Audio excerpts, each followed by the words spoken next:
Listen and practice. Listen and practice. The telephone. The telephone has worked wonders in mass communication these days. It is a kind of machine with the help of which one can talk to another person. The credit of inventing the telephone goes to the English scientist Graham Bell. There are two parts in a telephone machine.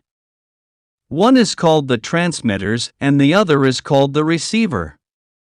With the help of the former one can speak, and with the help of the latter one can hear what is said. Each telephone is connected by an electric wire with a central place that is called the exchange. None can deny the value of the telephone. Every individual, irrespective of what position he holds, is in need of the telephone. If any necessity arises, one can talk to others sitting at his house or office. Thus, he saves time and money. Businessmen can gather a lot of information about their business through the telephone. If any person falls ill, we can call the ambulance to rush the patient to hospital. In the event of fire breaking out in our locality, the fire brigade can be immediately contacted to fight the fire. If any crime is perpetrated, the police is informed in time for action.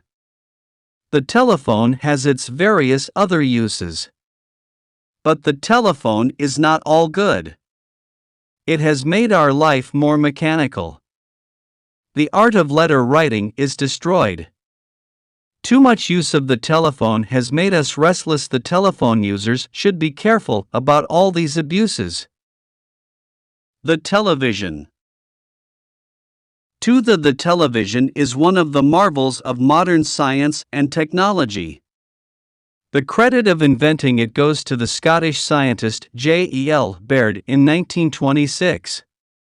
It is the process of transmitting a view of actual or recorded events by radio to a distant receiving set. The radio gives us only the sound, but the television gives us both the sound and the picture. TV has been the most powerful medium of entertainment and education. It entertains us with varieties of programs of songs, dramas, dances, debates, discussions, news, views, games, and the like. The television is also an effective medium of education. Quiz programs and UGC programs increase the knowledge of students. The masses can be made aware of the rules of health and hygiene. Farmers can be taught how to cultivate their lands by applying the right amount of manure and using the right kind of seeds. The display of operations will help medical students immensely. The television can also be used for adult education, which is the crying need of India. But the television is not an unalloyed and unmixed blessing to us. It has its abuses. It makes viewers idle and inactive.